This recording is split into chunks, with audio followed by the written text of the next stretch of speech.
Hey y'all, welcome to Down the Rabbit Hole. I'm your host, RyleeRabbit, and I have Miss Caitlyn Bell. Is it Bell? Yes, Caitlyn Bell? Caitlyn Bell. I did it right? Okay, I didn't fuck up today. Look at me. I'm learning. I'm getting better. You look gorgeous today, by the way. Thank you. I appreciate it. Thank you for coming down to the rabbit hole. You guys just flew in today? Yes. I love that. You guys are so awesome. So Jody approached me a while ago, and he said he's been working with you. I'm a good friend of Jody's. Hopefully he's a good friend of mine. He says nothing but nice things. I hope so. I hope so. I love him and his girl, Ricky. They're super sweet. But he told me that you guys been working together, so I think that's super dope. I'm glad that you came to come chill with us today. Thank you for having me. So for people who don't know who Caitlyn Bell is, maybe can you break that down? Tell us who you are and what bring us a little story. Well, my name is Caitlyn Bell, and I'm semi-new to the industry. I joined about 2 years ago. Porn's changed my life. I wish I would have known about it when I was 18, but everything happens for a reason. So I'm just taking that journey down the porn hole. I like that, the porn hole. I'm also a high-end escort. I've been doing that for many, many years, and it's definitely helped with the porn. It's made me more expensive, which I love. And my latest endeavor has been me being a sensual domination cam girl. Oh, okay. Sensual domination. Yes. Okay, wait, tell me about that. So sensual domination is the ability to turn a man on with dirty talk without showing little skin at all. So you're using your intelligence and psychology to get a guy off, essentially. Yeah. Oh, okay. I didn't even know that was an actual technical term for that. Yes. Sensual domination. So how'd you get into that? I've always wanted to cam, but I see the girls on there, and it just seems like they're doing so much for so little. Yeah. And I just couldn't see myself doing it, but it's a good opportunity to make some more money. So I'm the type of person who waits for opportunities to come to me because I feel like the universe brings it at the right time, and for some reason it was the right time. So about a week ago, this individual had reached out to me. It was called Paradise Kitty. It's a stream mate site. And he was like, have you ever thought of camming? I said, yes. He goes, this is a different type of camming. I'm like, that's what they all say. And he's like, no, you should try it out. It took me, I've been training this whole week.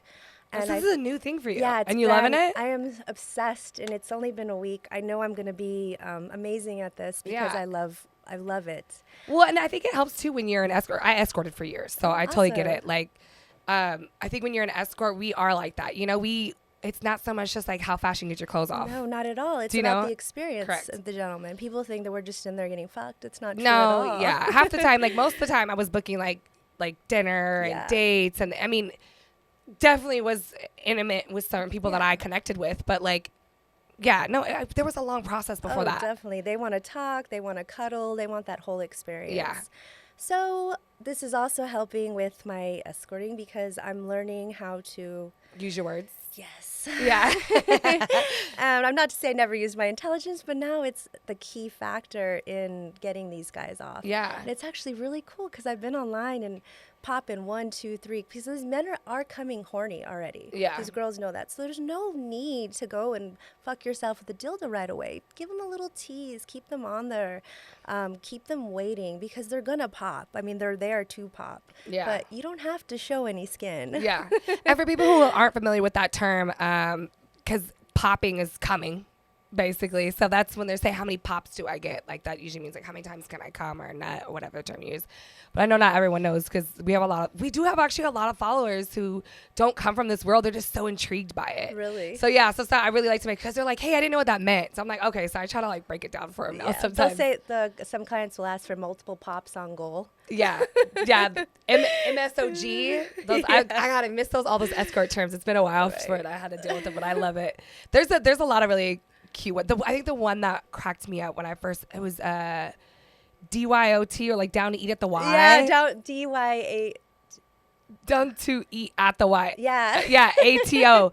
And I was like, what the fuck is, when I first started, I was like, what the fuck is this? And then I looked it up, and it doesn't say, oh, I want to eat you out. It just says down to eat at the Y. I'm like, what is the Y? And I'm like, oh. And then you have to Google what's the Y. And it's cute because there is so many like you could Google all these like escort terms and escort, or how to even approach one. So, and I actually tell people like you should Google that, because there is a proper way to like contact escorts, especially if you're looking for high quality and not the $300 girls. Yeah, you're looking for no offense on them, but yeah, everyone has a lane. Everyone has a lane, but if you're looking for someone, a true companion, there's a proper vetting process, and you definitely have to make sure that you follow that and be a gentleman. Like, if you want somebody of your caliber, like, yo, what up is not probably the best way to start that. Like, that is true. Like set the standard, So I think they try to be cool because they're nervous. Yeah, exactly. So but they don't realize that they're doing the opposite. Yeah, you're like, I just look at those. I mean, I have an assistant who works at that, but we just look at those and like they're not serious about what they're doing. Yeah. Because this is a business, just like anything else. Exactly. Well, I think that's dope. I've realized in interviewing, I've gotten really into like the porn world, right? Which is something you're coming into, and it's awesome. But I don't always get to have the escort. I've had hoes. Do you know what I mean? I've had hoes. I've had some of the girls. But like having like high-end escorts, because I got to that level before I left, I don't get very many of those conversations. So I actually really like, I'm like, okay. I'm glad. I'm so happy. I get to be like my little ratchet self, but then I also get to be like I get to be Rylee, And I really love when another woman's experienced it, because it's a great world if you do it right. Correct. It is. I love it. I did for so long. When I started getting into podcasts, you kind of have that. It's just a lot of time that takes up. So but I do kind of miss it sometimes.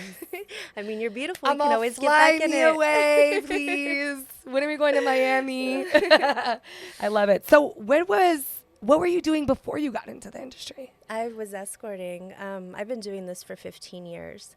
So even before the escorting, so you started escorting really young? I started escorting when I was 28. Before that, I was engaged to an rich individual who I thought that's what I wanted. I wanted the money, the car, the house, but I didn't realize that sometimes that means your freedom is also taken away. Correct. So for the first 2-3 years, it was great, but then he was a sociopath, and so he slowly took things from me, friends, all women's gym membership. You couldn't even go to the bar and sit down without him, because he said I was asking for the attention of other men, and that just was not proper. And he was really good at psychologically fucking me, but I thank him so much because of him. I left him in the middle of the night to see where he was at, because I wasn't allowed to leave, but he could be out whenever. And he was parked VIP at the strip club. So I had been doing some research on sugar daddies and found one, and he said, whenever you're ready to leave that relationship and see what a real man can do, hit me up. We'll just spend a weekend together. So I saw that he was parked there. I packed my shit. I took one suitcase, my dog. I left everything else. Wow. And I messaged that guy, said, I'm ready. He got me a flight, sent me down. We did mushrooms. We rode on his speedboat. He showed me the greater things in life don't have to be in a controlled setting. And then I started working at that strip club just to spite that guy. Hey, man, it is petty on its highest of forms, and I love it because it's such a God, and he would come in there and you'd just be dancing? No, he never showed his face. He was so mortified, and his ego was just destroyed that I had actually had the balls to leave him, first of all. And then to do that. Yeah, it just ate him alive. So he never showed up there again. But because of that, I was stripping for about 2 years, and I really do respect women who do that. Oh my God, it's so exhausting. People have no idea. They think that those girls are just in there taking their clothes off. It's so much more than that. There's psychology going on, because you're competing with a bunch of It's a battle war. Yeah. It's a battle zone. And when you're in Atlanta, Georgia, and they have the best dancers. They do. That are walking upside down on the walls, and they're you're like strong. They are strong and athletic and gorgeous, and like their dances are crazy. Right. I can't even barely hang on to a pole. I have no upper body strength. So I had to learn how to stand out amongst all these other girls. So that's what I did. I know I could wear all white because it would hit the light right. My hair was blonde. That would catch the light just for attention. But I met a gentleman in there who said, you seem to like this. And I said, I do. I just don't like all the cigarette smoke and the 4 a.m.s. I'm not a late night person. Yeah. So he said, well, how about you try escorting? I'm like, are you crazy? He's like, did you ever think you'd strip? I said, no. Yeah. Well, and he goes, well, I know the top girls in Atlanta, Georgia, and they will teach you how to do this right and safe. And he hooked me up with them, and I never looked back. And thankfully, because of that, had never had a bad experience. Of course, it has been all rainbows. Yeah. But as far as my somebody safety, taking the time to tell you the correct way to do it helps. Yeah. Because a lot of girls don't get that opportunity. They just get thrown into with the wolves, and I think it's awesome. And whoever that person was, commendo, Yeah, for sure. Yeah, what's up to that? Yeah, no, especially in Atlanta. Atlanta seems to be. I lived out there for a while. Really? Actually, yeah, I lived there for a year. I was escorting too, but I was doing a lot of like traveling. I was like in and out. That Delta hub is the best. Yes, the best. You can go anywhere from there.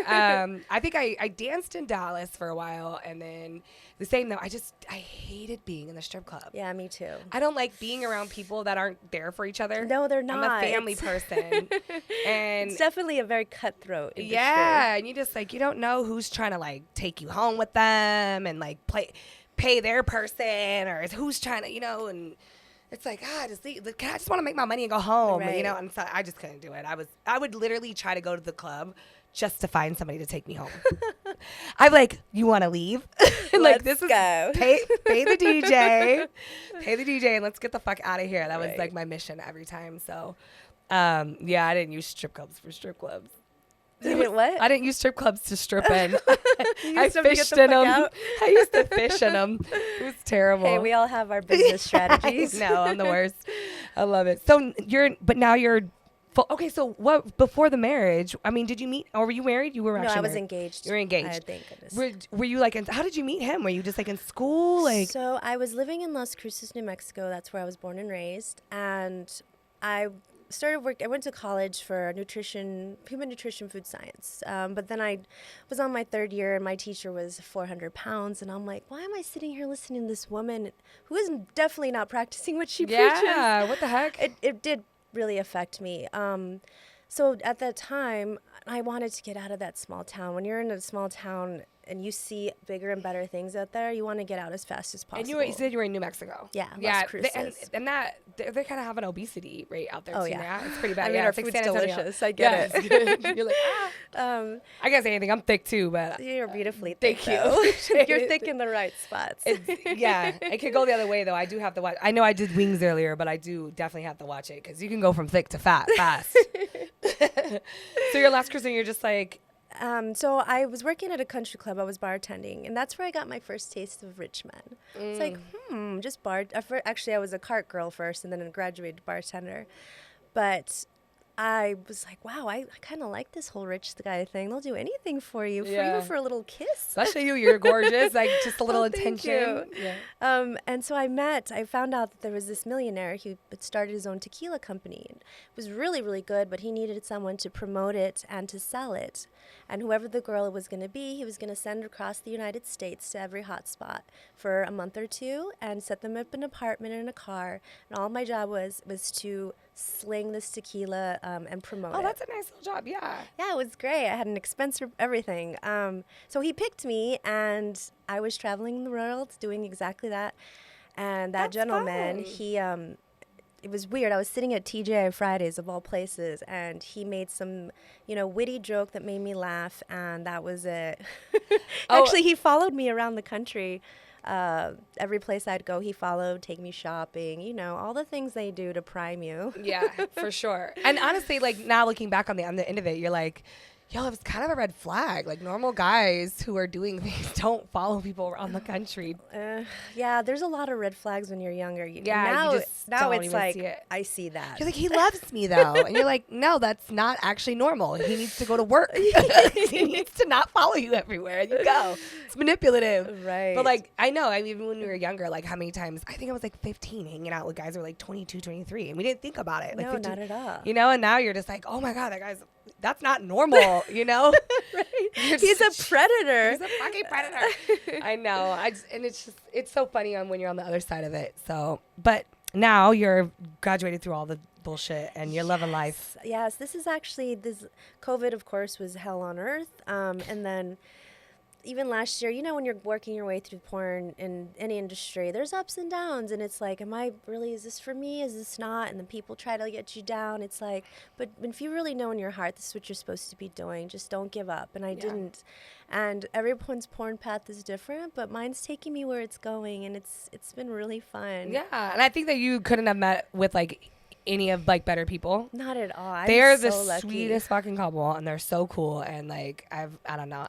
We've actually had, when I brought Jody and Ricky on the show last year, they even talked about like how they wanted to change the impact that the porn industry was having. So I'm really glad that he started managing people and like helping them, because we talked about like how there's so many predators in porn. There is. And like the porn industry as a whole just doesn't really take responsibility for it. Mm-hmm. And I think it's dope that you guys are like working together, because he's really they're a good team. So I luckily ran into him at the XRCO Awards, and he was managing Hazel Grace. She looks so happy, and I just love the way, you know, he was following her around, and I love the content that she's been putting out there. And I needed some guidance in what I was doing, and he has been absolutely incredible. Yeah, I love it. I think it's so dope. I'm really glad that he brought you. So do you have any okay, so now we're going to get to the nitty gritty. Okay. So I always ask every girl, what's the wildest scene that you've done? So the wildest scenes I've been doing are these reverse gangbangs. Okay. Yeah, with just like 5 MILFs and 1 dude. Is that your lane? Are you like the MILF lane? Yes. Okay. I mean, it's about as wild. It's like, I haven't really done many wild scenes. I'm pretty vanilla when it comes to porn so far. You're still on the pretty girl stuff? Yeah, but I don't know what people think is wild, because our wild to other people is not different. Wild. Yeah. Have you done it the other way at all? Have you had like multiple guys? I have never had multiple guys. Just the one guy? Yes. That you're actually the second girl. Alicia Starr just left, and she was like, she likes the pretty girl porn. She's like, I like, you know, the dolled up cute porn. And then she's like, but I also like she called it something where it's like you could just get straight to the fucking, there's no storyline. She's like, I like that too. I want to get straight. Gonzo. Yeah. I'm like, I guess that's the term. I'm still learning too, because like I said, I escorted for a long time. So as I'm interviewing people, I'm learning more about the industry too. And it's been a fun journey though. I've met a lot of really dope people. We've created a good community, I think, down here at the Rabbit Hole. Like most of my friends, the people that I've interviewed and like just continued a relationship with. Right. So it's been super cool. I like it. I think that it's anything that you can wake up and just feel happy and fulfilled with. So if you don't mind me asking, how did you start doing this? The interview? Yeah. I realized that I have this really weird thing about me, that I could sit down next to anybody and they're going to tell me their weirdest, darkest stories. That's a talent. Yeah, and I don't know why. I mean, you could be 6 or 60 and I can talk to anybody, and where most people would be annoyed, I'm like intrigued, and I think it just makes people feel very uncomfortable to be like, yeah, I just got butt fucked like in a truck yesterday by like, and I'm like, oh my gosh. Did you have a good time? You know, like, and so I didn't know. I just was like this weird thing that was happening. And I was escorting, and I was just kind of getting to the end where I was just like, I felt like it was consuming my life to the point I wasn't actually enjoying. I wouldn't say enjoying the dates, but I wasn't enjoying my personal life anymore. You didn't feel fulfilled? Yeah. And I was starting to feel like that took priority over me even being like with my family. Gotcha. And I was missing stuff. And I was like, dang, I'm not getting invited to things because I'm never home. And I kind of just wanted to take a break anyways. I just moved to Vegas. And then I was working, and I started doing OnlyFans, right? So I started already I'd already transitioned into like modeling and Instagram stuff. Oh, nice. You want to light it up? Or you want me to light it up? You light it up. Okay. I'd already transitioned into doing some modeling with a company called Gold Dimes in Atlanta. And I was getting just more popular on Instagram. And as that blew up, I was like, you know, people are always like, oh, you're funny and you talk. And I was getting these stories. I'm like, I just want to start a show where people can just shoot the shit in our industry. Yeah. And I'm like, all these girls have these stories, and everyone feels like nobody gets it.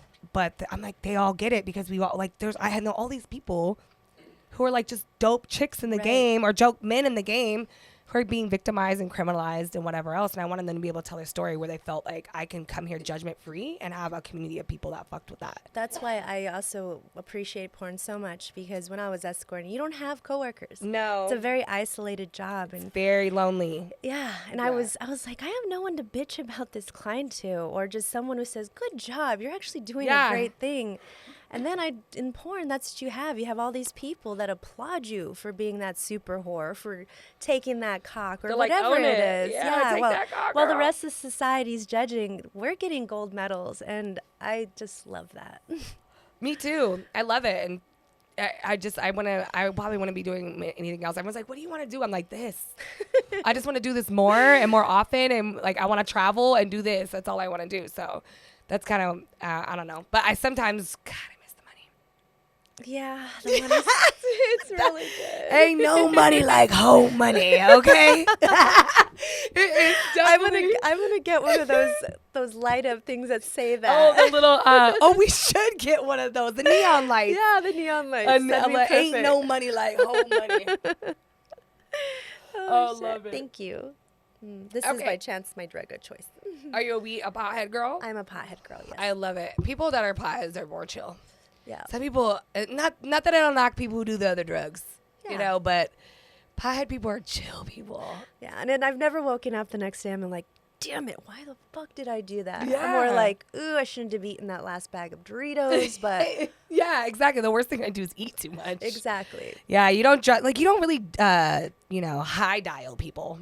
No, you're too high to dial. Yeah. And I've always thought this, and I know this is probably bad parenting advice, but whatever, I don't give a fuck. My goddaughter, when she went off to college, actually even high school, I was like, please just be the pothead, because the pothead doesn't get raped. No. It's always the drunk girl. Yeah. And it's like, just smoke weed, friend. And she was like, please, I know this is terrible advice, but if you're going to do anything, please just. And I don't really hear of like people that are addicted to weed doing like sexual favors or anything for the weed. No one's like, let me get some weed, I'll suck your dick. Exactly. Most of the time, they already gave me the weed when I sucked your dick. It's already in my mouth. Do you want this, Vic? Big Vic over here.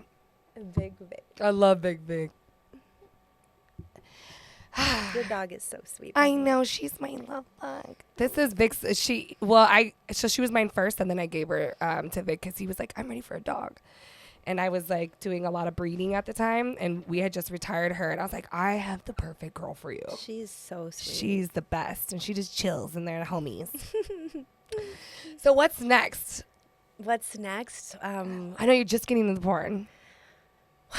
I'm going to transition, doing the sensual domination. I want to transition to a full dominatrix. Yeah, like hardcore? Like hardcore. The reason is I am in the sex industry for life. I didn't ask to be good at this, just like none of us, but I am, and I love it so much, and it's my calling in life. So I want to do this forever, and I know... it's hard on your body. Porn is hard. People don't realize how hard porn is. Even escorting is. Yeah. And so I was like, what can I do that, can help me be in this industry longer? And I was like, dominatrix, because these women aren't having sex, the hardcore ones. They're just mastering the art of psychology. And that's what I want to do. And I dipped my toes in the sensual domination. There's something that comes over me whenever I have to pretend like I'm some other part, because most of the time people, I'm really sweet. Yeah. But I have that naughty, you get nasty, evil side. And in sensual domination, I'm able to create that character. So I really want to work on that and then become that real badass dominatrix who knows her shit, that people pay to come so that I can give them painful pleasure. I love it. Do you like a little painful pleasure? Or I don't. You so don't? I'm all about pleasure, pleasure, pleasure. Pain and pleasure do not coincide with me. They don't. I'm not super big on it. I like a little something, not much. Like a little spank here and there, some hair pulling. But if it's anything more than that, it just turns me off completely. Are you a nipple girl? I hate that. No, not. I hate that too. Even a nip or something. Don't even really touch them. Really, I'm cool. I mean, I like them sucked on. I like them.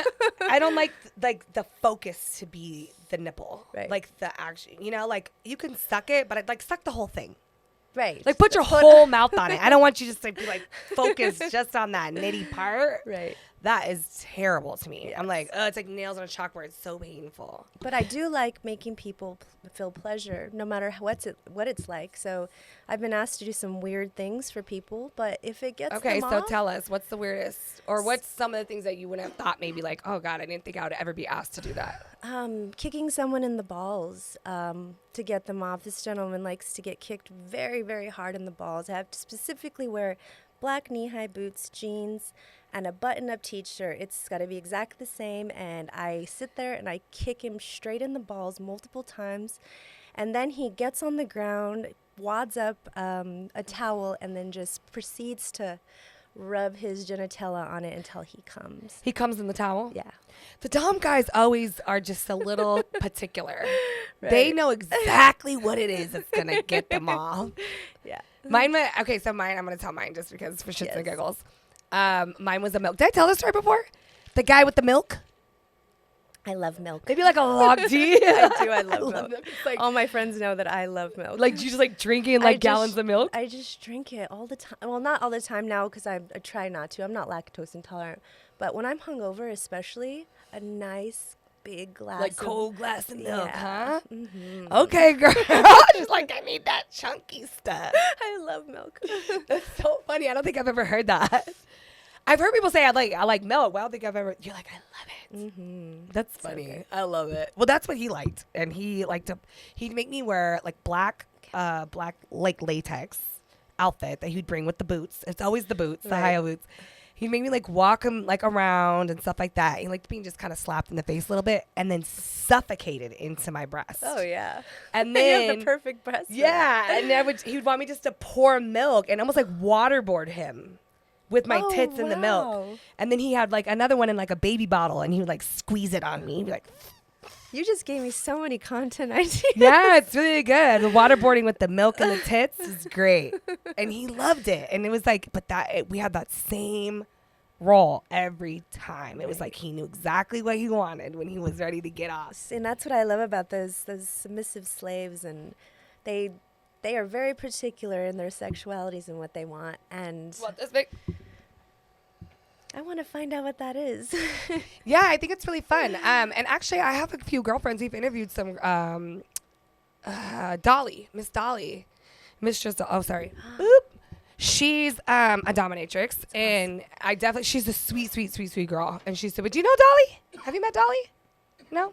See, that's my next. I'm asking the universe to bring me my mentor and Dom. Yeah, no, she is super dope, and she did I'll actually show you her video. She just did at Exotica. She actually had a girl sub that time, and she was like, the girl walked in with her on a leash and everything. That's and awesome. It was so cool, and they killed it, and the videos were dope. But she's super sweet. I'll link you up with her at least, so you can maybe get some content ideas at least. Yeah, you know, she's pick her brain about everything. Yeah, she's super cool. I'm sending her to you, Dolly. You're gonna have to deal with me now, but she's a vibe. So I think that's so awesome. I think at least you have a plan. Yeah, I was kind of like up in the air about what was going to happen, but I knew that I loved the path that I was going on, and the universe has brought me exactly that. So let's just reiterate to you guys, for all you guys who think that we are all just victimized and criminalizing and drugged out crack whores, some of us are just really sexualized women that want to own our shit, and like it's a grown ass woman right here who decided that like this is what the fuck I live to do. I mean, everyone has sexuality, whether they practice it or not, and as people, being able to chime in on that and have a community that respects it is just an incredible to yeah, I think, and hopefully I'm at least helping create the community that like people makes like people you or who do it because you spread the word to the masses. It's like just normal. Like we all have a fucking dick and pussy. You know, some of y'all switched it up, but you're still going one way or another. Exactly. You're still going from dick to pussy, whether which one you choose or not. Like, right. People fuck. I don't know. Like, I don't know why we make it so dirty. You know, I mean, it's fun dirty, but like to shame people for it is, I don't get it. Nobody got here without fucking. Exactly. I think people are just, they're just ashamed or scared. A lot of it's just insecurity, I think, and a lot of peer pressure from like family members, I think. So I'm glad that we're like, I think even with social media, as much as there's certain things with social media, I'm like, oh God, this is definitely ruining us. There's other parts like this that I'm like, I love it for. I think social media has many good and bad things, but for the whole, I think it's a good thing because it brings awareness to everybody. And I think it does also, it brings awareness and it brings people kind of together. Like there's a lot of people who may not have ever could find somebody to like just be like, hey, can we collab? And like just have a moment where like, I think we're good, thanks. Where like they could just feel like, dang, I didn't think anybody else out here like was doing this like me, and this is cool. Yeah, and it makes you feel good as a person. Yeah, I love it. No one wants to be alone in this world. Nobody. I don't. So, wait, do you have any babies? No, I do not. You didn't? No, I have a 5-pound. She's gonna be 17, August 20th. And her name is Bella. Oh, okay, and what is she? She's my baby. She's a Yorkshire Terrier, Yorkie. Oh, little Yorkie. Yeah, I've had her since she was 8 weeks. So when cute. I saw your dog, I was like, oh, I could have brought Bella. Yeah, we're fur parents, okay? Fur parents. But Jody's got a baby coming. Oh, yeah. Am I allowed to say that? I'm sorry, I don't care. I gotta say it because I listen. Oh. I love it. I'm so excited. She was so cute, her belly. Sorry, I can't. Are you guys going to be at Urban X next week or next 2 weeks? Yes, I am. I'm going with Big Trey. He asked me to be his date. Fun. He's a really nice guy. We're going to go down there. So I guess we'll see you guys down there probably. Are you going to go? Yeah, I also managed Hazel Breaks. Oh, yeah. What happened? I thought she was coming on too. No, you was out of town. Oh, yeah, that's right. It was my fault. It was my fault. Oh, I did want to ask you this. When you were doing your escorting thing. Okay. What was one, just because I felt like I've had people ask me this before, was one of the best like trips or vacations or something that you went on with a client? Oh God, that's a hard one. Probably my trip to Costa Rica that I would go on every single year. We would go on this guy's trip with one of my best clients. And my job wasn't to be the escort there. I was just there to watch the mansion. Because they'd go and pick up those girls in Costa Rica. Yeah, for like $100. Yeah, they're fucking gorgeous. Yeah. And you can pick out of 100 of them. Oh, so you were the girl that they trusted. They trust. So the girls won't steal if they see another girl walking around managing the house. Because the men are stupid. They're drunk as shit, getting their dick sucked. And while they're doing that, these other girls, I'm sorry, they're going to take advantage of the situation. Yeah. And they steal things. But when there's someone else they're watching, they don't do that. So my job was just to pretty much babysit the house. But that just meant I had a free trip. And these gentlemen are just hilarious because they would set up this excursions. We go four-wheeling through the rainforest, you know, get on these crazy zip lines and stuff, go deep sea fishing. So it was just something I really looked forward to every year. You guys would play house mom? That's cool. Being house mom in Costa Rica while all my 5 gentlemen and all the escorts and hookers of the world. I love it. I love it. We did an episode were you in Costa Rica? We did an episode on Costa Rica. My favorite one was Halloween. I was sad that because I love Halloween. It landed on that day, and I was like, I wonder if they celebrate Halloween in Costa Rica. Did they? Oh my goodness, like crack, yes. I mean, the resort that we stayed at was just like spider webs. They go all out. Oh, that's so cool. And then the place, the brothel, or that we go to, casino/club, there was literally 100 girls from 1s to 10s, all dressed up in their Halloween outfits. That's so cool. Trying to hand out Molly. It was a great time. That sounds dope. I love it. Okay, so let people know I think we gotta wrap it up soon. What time is it? I'm sorry, I didn't mean to be. Oh yeah, we probably do. Oh, do you have anything other than where can they find you doing this new sensual dominatrix stuff? They can find me on Streammates. Streammates? Mm-hmm. And then what do they look just? Goddess Caitlyn Bell. See, there we go. We're gonna go from goddess to mistress soon. Oh my goodness. Yeah, wait for you to do that. Okay, one more thing. Any advice that you'd give to somebody coming into the industry now? To anyone coming into the industry, please, please, please find someone who's been doing it for a while. Get advice from them and listen to them and know that you don't have to do anything you don't want to do. And if anyone ever pressures you to, tell somebody. We're bringing more awareness by talking about it. And this can be a really fun time if people follow the rules and don't act like assholes and take advantage of people. So it's a great industry. Don't let anyone tell you it's not. But get a mentor and listen. Yeah. So That's some good advice. Thank you. So make sure they can follow you. Tell them all your social media where they can find you. Okay, Break so it down. you can find me on OnlyFans at Caitlyn Bell XXX. You can find me on Twitter at Latina Bell XOXO. Instagram is official Caitlyn Bell. I love it. So you guys make sure you follow my girl. You are gorgeous. I cannot wait. What else? What we say something wrong? What is the Jody? Caitlyn is naughty. Oh, Caitlyn is I have naughty. to Which is change that it. one? 'Cause I've deleted so many. Caitlyn is naughty. Okay, nice. For my OnlyFans. For your it's Caitlyn is OnlyFans. naughty, Okay, yeah. okay. You guys make sure you guys find out Caitlyn is naughty. And it's with a C? It's K. with a C, not a K, and I, not the Y. There you go. So CAITLIN. Yeah. Okay. That way, because Marijuana affects the memory. marijuana affects me for sure. But no, just because so many people like they spell their names so different, and then we go to look for it, and then or people look for it on here, and they're like, I can't find them. So I'm like, oh shit. So thank you for spelling it. Yeah. But make sure you guys check Caitlyn Bell out. Make sure she's got some new films coming up. We cannot wait to see more from her, and we got stuff going down. Wait. Did I tell you guys we were gonna play a game? Mm-mm. Do you want to play a game? Yes. You down to play a game? I like games. Okay, so we're going to do another episode. Check out the patreon.com/downtherabbithole.tv to watch the behind-the-scenes exclusive naughty little snippet. We're going to play some strip switch. Yay. Switch strip? What do we call it? Something like that. We'll figure it out. But we're going to get naked, so it's going to be fun. And, yeah, that's it. Make sure you like, comment below. Turn your notifications on so you don't miss any episodes. And we are going to see more from this lovely lady. I hope a lot more from you. I would love to. I feel like you're going to kill the industry. You have really dope energy. I really appreciate it. Thank you. No problem. See you guys next week. Bye. Bye.